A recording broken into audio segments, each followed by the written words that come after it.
Hola hermanos, bienvenidos a este nuevo capítulo. Te invitamos a que te suscribas, es gratis, le des like y nos dejes tus comentarios para que podamos mejorar y llegar a más y más hermanos con el mensaje de Cristo. De antemano, que Dios te bendiga.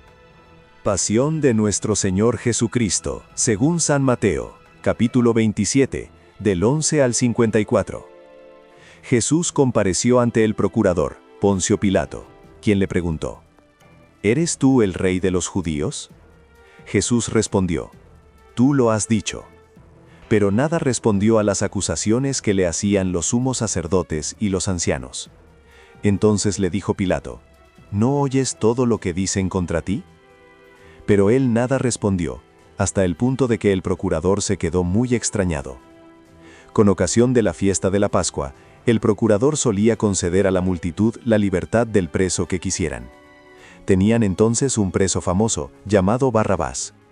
Dijo pues Pilato a los ahí reunidos: ¿A quién quieren que les deje en libertad? ¿A Barrabás o a Jesús, que se dice el Mesías? Pilato sabía que se lo habían entregado por envidia.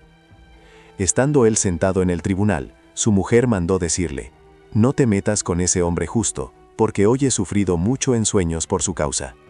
Mientras tanto, los sumos sacerdotes y los ancianos convencieron a la muchedumbre de que pidieran la libertad de Barrabás y la muerte de Jesús. Así, cuando el procurador les preguntó: ¿A cuál de los dos quieren que le suelte? Ellos respondieron: a Barrabás. Pilato les dijo: ¿Y qué voy a hacer con Jesús, que se dice el Mesías? Respondieron todos: crucifícalo. Pilato preguntó: ¿Pero qué mal ha hecho? Mas ellos seguían gritando cada vez con más fuerza: crucifícalo. Entonces Pilato, viendo que nada conseguía y que crecía el tumulto, pidió agua y se lavó las manos ante el pueblo, diciendo: Yo no me hago responsable de la muerte de este hombre justo. Allá ustedes. Todo el pueblo respondió: Que su sangre caiga sobre nosotros y sobre nuestros hijos. Entonces Pilato puso en libertad a Barrabás. En cambio a Jesús lo hizo azotar y lo entregó para que lo crucificaran.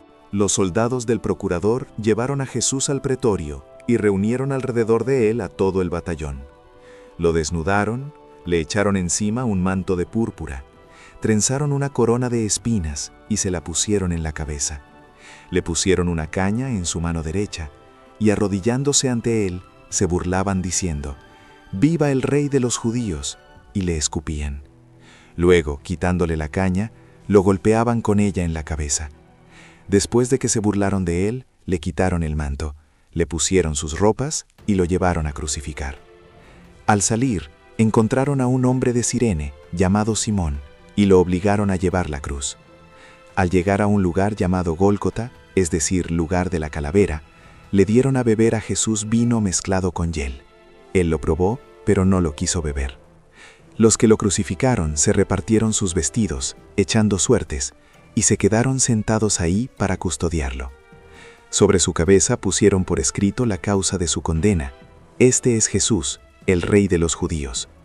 Juntamente con él crucificaron a dos ladrones, uno a su derecha y el otro a su izquierda.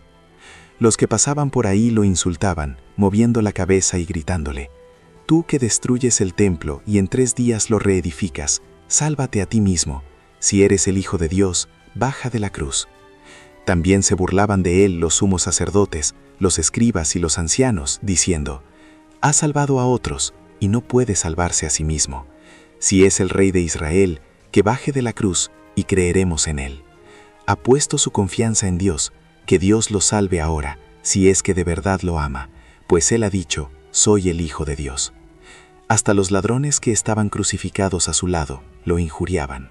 Desde el mediodía hasta las 3 de la tarde, se oscureció toda aquella tierra, y alrededor de las 3, Jesús exclamó con fuerte voz: «Elí, Elí, lemá sabactaní», que quiere decir: Dios mío, ¿por qué me has abandonado? Algunos de los presentes, al oírlo, decían: «Está llamando a Elías». Enseguida uno de ellos fue corriendo a tomar una esponja, la empapó en vinagre y sujetándola a una caña, le ofreció de beber. Pero los otros le dijeron: «Déjalo, vamos a ver si viene Elías a salvarlo». Entonces Jesús, dando de nuevo un fuerte grito, expiró. Entonces el velo del templo se rasgó en 2 partes, de arriba a abajo. La tierra tembló y las rocas se partieron. se abrieron los sepulcros y resucitaron muchos justos que habían muerto. Y después de la resurrección de Jesús, entraron en la ciudad santa y se aparecieron a mucha gente. Por su parte, el oficial y los que estaban con él custodiando a Jesús, al ver el terremoto y las cosas que ocurrían, se llenaron de un gran temor y dijeron: verdaderamente, este era Hijo de Dios. Palabra del Señor. Gloria a ti, Señor Jesús. El texto arranca con una tensión altísima. Tenemos al protagonista, Jesús, de pie frente a la máxima autoridad romana de la región, que es el procurador Poncio Pilato. Ajá, el representante del imperio. Y Pilato no pierde el tiempo, o sea, va directo al grano con una pregunta central. Le dice: ¿eres tú el rey de los judíos? Y esa pregunta es, bueno, el motor de todo el conflicto en esta primera sección. Narrativamente, está cargada de implicaciones pura y exclusivamente políticas. Claro. Pilato no está iniciando un debate filosófico ni teológico. Está evaluando un riesgo de seguridad nacional. Haz de cuenta que es un interrogatorio de Estado. Exactamente. Le está preguntando, en términos muy prácticos, si representa una amenaza de insurrección para el Imperio Romano. Y la respuesta que registra el texto es de una ambigüedad calculada. Sí, le responde: tú lo has dicho. Tú lo has dicho. O sea, ni sí ni no. Pero a ver, aquí es donde la historia me hace un poco de ruido y quiero que lo analicemos. Porque después de esa respuesta a medias, los sumos sacerdotes y los ancianos empiezan a bombardear a Jesús con un montón de acusaciones. Sí, le tiran con todo. Y frente a todo eso, él guarda un silencio absoluto. O sea, si uno lo piensa desde una perspectiva lógica, es como estar en el juicio más importante de tu vida, con los fiscales y tus peores enemigos atacándote sin parar, y de plano decides ignorarlos. Suena ilógico, claro. Dejarte callado parece una pésima estrategia de defensa. El texto incluso dice que Pilato le pregunta: ¿no oyes todo lo que dicen contra ti? Y al ver que sigue sin responder, se queda muy extrañado. ¿Por qué el autor decide que el protagonista no se defienda? Es una excelente observación, porque a simple vista parece una derrota pasiva. Pero lo que presenciamos aquí es, de hecho, una inversión total de la dinámica de poder. ¿Una inversión? A ver, explícame eso. Claro, Pilato tiene toda la maquinaria legal y militar del imperio de su lado. Él literalmente tiene el poder de decidir si este hombre vive o muere. Pero el silencio del acusado, sabotea el protocolo. Ah, claro, le rompe el guión legal. Exacto. Al no defenderse, no le da a Pilato ninguna herramienta, ninguna declaración que pueda usar para continuar el interrogatorio tradicional y emitir una condena limpia. Lo deja sin piso, pues. ¡Wow! Es una táctica de resistencia. Y lo más revelador de este intercambio es que el texto nos dice explícitamente que Pilato lee la situación a la perfección. El autor anota que el procurador sabía que a Jesús se lo habían entregado por envidia. O sea, Pilato sabe perfectamente que no está frente a un terrorista ni a un líder rebelde, sino que está atrapado en medio de, un conflicto político interno de los líderes locales. Sí. Pilato reconoce que está siendo utilizado para resolver una disputa de poder de la élite local. Por eso, intenta buscar una vía de escape que le permita mantener el control sin mancharse las manos. Las famosas relaciones públicas que mencionábamos. Tal cual. Y recurre a una tradición legal que era esta costumbre de liberar a un preso durante la fiesta de la Pascua. Así que pone a la multitud a elegir entre un preso muy notorio, llamado Barrabás, y Jesús. Es una jugada política de manual. Intenta que la propia multitud le resuelva el problema burocrático. Pero, y aquí viene lo bueno, justo cuando está sentado en el tribunal, a punto de dictar sentencia, el autor mete un elemento rarísimo. El sueño. El sueño, exacto. Rompe violentamente con el tono hiperracional y legalista de la escena. Su esposa le manda un mensaje urgente que dice: no te metas con ese hombre justo porque hoy he sufrido mucho en sueños por su causa. No inventes, en pleno juicio. Y si conectamos ese detalle con el diseño general de la escena, el contraste es brillante.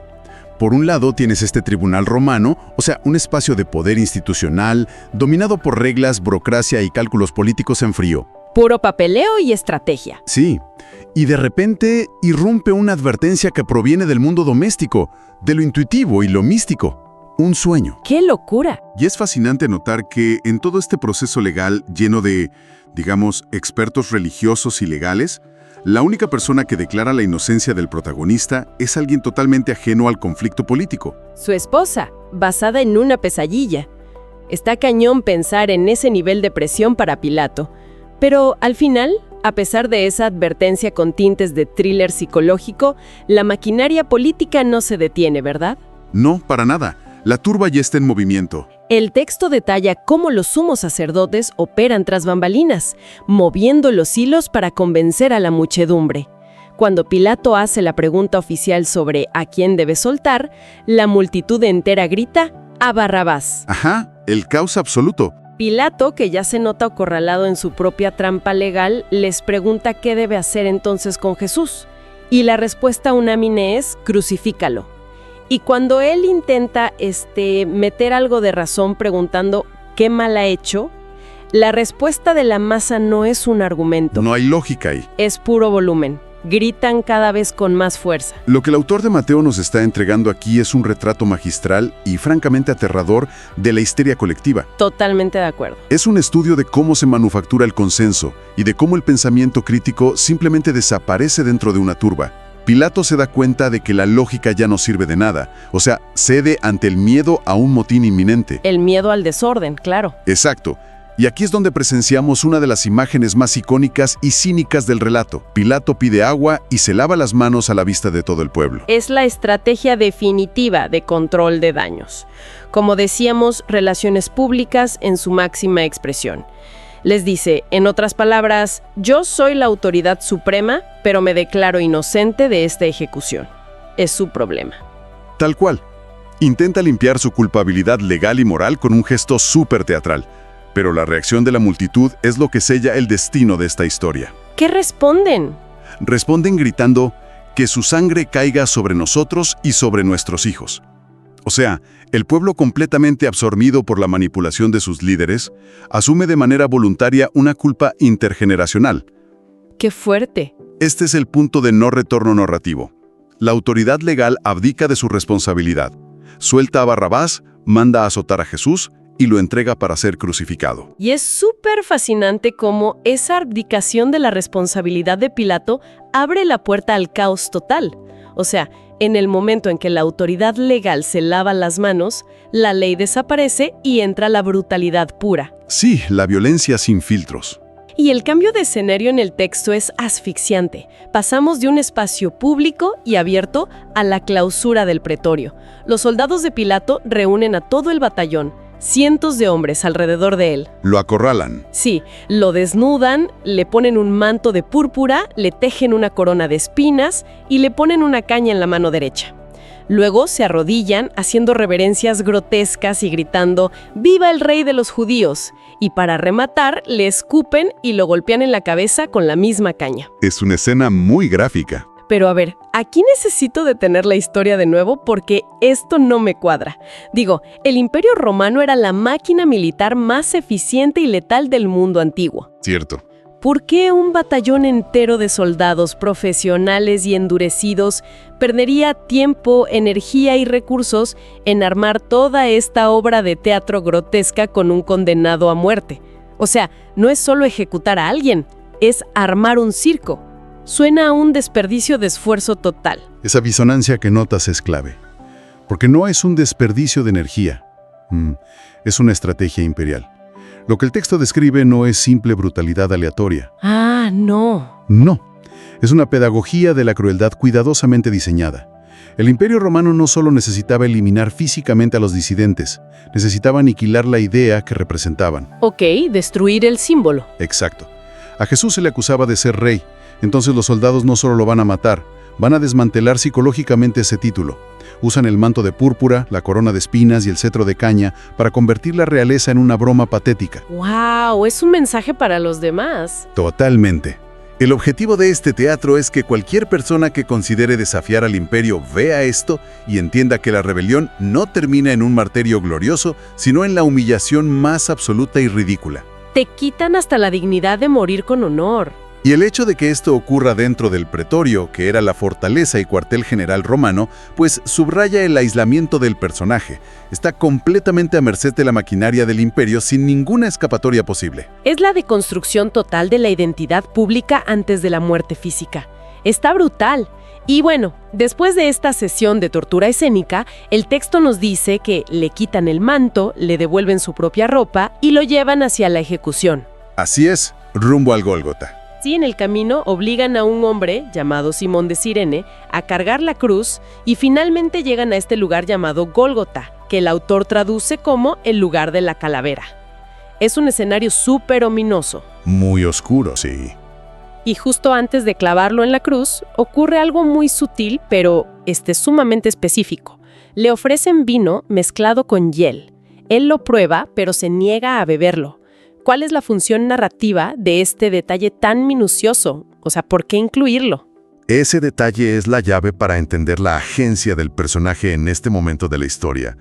En el contexto de la época, ese tipo de mezcla de vino con sustancias amargas funcionaba como un narcótico leve. Como un analgésico de la época. Exacto, una especie de sedante para adormecer mínimamente los sentidos ante el dolor, indescriptible de una crucifixión.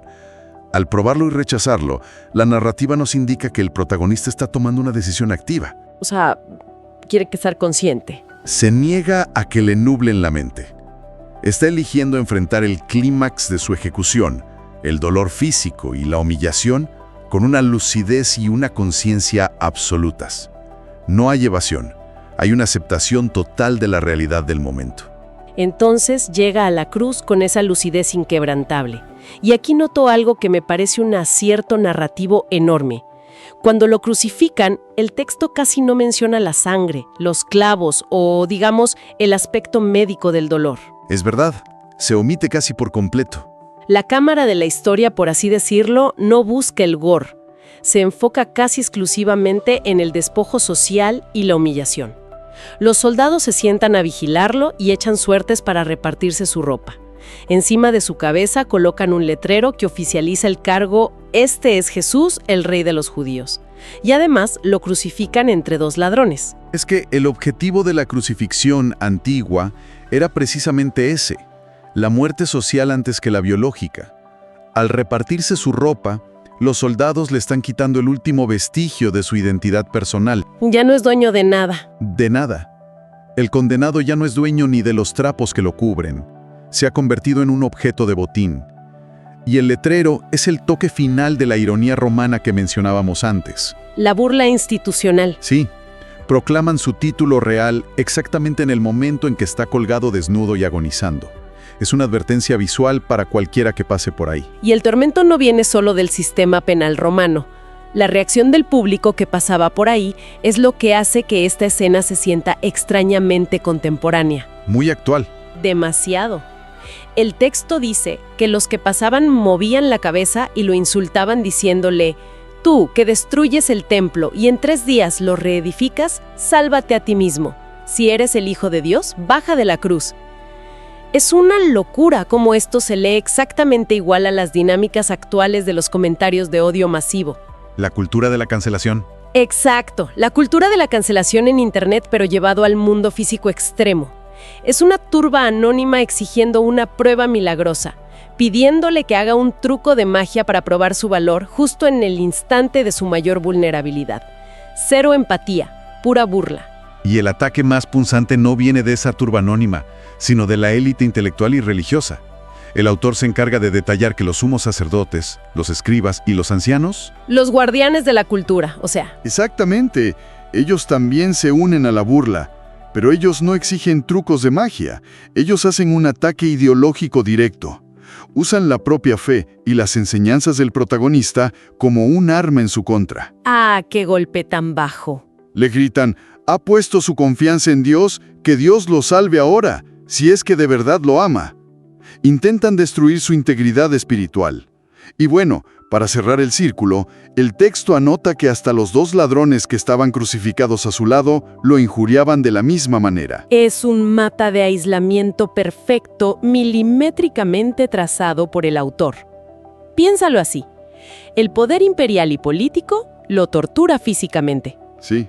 La autoridad religiosa e intelectual de su propia comunidad repudia su mensaje. La sociedad civil general lo cancela y se burla de él. E incluso aquellos que están en el fondo del estrato social. Los criminales. Sí, los que comparten exactamente la misma agonía y condena que él, lo atacan. El protagonista se encuentra en un vacío absoluto. Es el grado cero de la soledad humana. No tiene un solo aliado en todo el plano de la existencia terrenal. Esa es la lectura exacta de la estructura dramática. El texto construye una alienación hermética.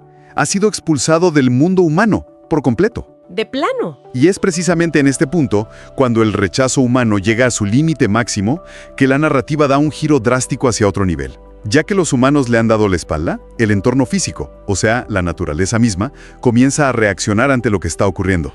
Y es aquí cuando la historia pisa a fondo el acelerador. El relato cuenta que desde el mediodía hasta las 3 de la tarde, una oscuridad antinatural cubrió toda la Tierra. 3 horas de tinieblas en pleno día. Un eclipse cósmico, digamos. Sí, y cerca de las 3, en medio de esa penumbra, Jesús rompe el silencio con un grito desgarrador. Elí, Elí, lema sabactani. Que el mismo texto traduce para quien lo lee, Dios mío, ¿por qué me has abandonado? Esa frase es una cita directa de los antiguos salmos, pero dentro del mecanismo de esta historia, representa la culminación absoluta de la alienación que veníamos rastreando. El punto más bajo. Exacto.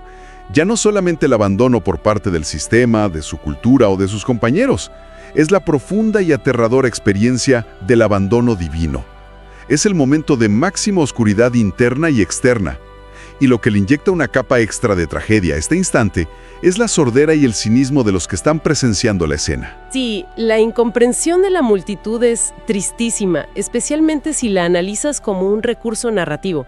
O sea, en su último aliento, cuando el protagonista está expresando la herida existencial más profunda posible, la gente alrededor ni siquiera capta el mensaje. Lo malinterpretan todo. Todo. Alguien escucha a Elí y por ignorancia o burla creen que está llamando al antiguo profeta Elías para que venga a rescatarlo. Una persona corre a empapar una esponja en vinagre para dársela a beber con una caña, pero los demás lo detienen diciendo, déjalo, vamos a ver si viene Elías a salvarlo. Lo siguen viendo como entretenimiento. Lo siguen viendo como un espectáculo, como un circo del que esperan un acto final sorprendente. Y justo en medio de esa total incomprensión humana, el texto dice que Jesús da otro fuerte grito y expira. Y es en la fracción de segundo posterior a su muerte, cuando el texto desata una avalancha de eventos literarios que pertenecen al género de lo apocalíptico. Aquí es donde todo explota. Sí, la mecánica del relato cambia radicalmente. Ya no estamos viendo un drama sociopolítico. Estamos presenciando una ruptura en el tejido de la realidad. Ajá. El texto detalla que, en el instante de su muerte, el velo del templo se rasgó en 2 partes, de arriba a abajo. La tierra tembló violentamente, las rocas se partieron. ¡Wow! Y en un giro completamente surrealista, los sepulcros se abrieron y muchos cuerpos de personas justas que habían muerto resucitaron. Zombies bíblicos, literal. Literalmente. Y el autor añade un detalle peculiar. Estos muertos que volvieron a la vida entraron en la ciudad santa y se aparecieron a mucha gente, aunque aclara que esto último fue después de la propia resurrección del protagonista. A ver, detengámonos en esta explosión de efectos especiales literarios, porque es abrumador. Todo esto ocurre en un par de líneas, nada más. ¿Por qué el autor mete todos estos eventos cataclísmicos de golpe? O sea, ¿qué nos está intentando comunicar con el velo, el terremoto y los muertos caminando por ahí? Pues cada uno de estos elementos tiene una función mecánica muy específica en el relato, para indicar que lo que acaba de suceder no es la muerte de un simple disidente. Empecemos con el velo del templo. Ok, el velo. Histórica y narrativamente, este velo era una cortina masiva que separaba el espacio más sagrado del templo, que era el lugar donde habitaba la presencia divina, del resto de la humanidad. El hecho de que se rasgue de arriba abajo es un recurso narrativo poderoso para mostrar que la barrera entre lo divino y lo humano ha sido destruida. Y de arriba a abajo implica que no fue alguien de abajo jalándolo. En cuanto al terremoto y a las rocas partiéndose, es el uso clásico de la naturaleza como un coro en las tragedias antiguas.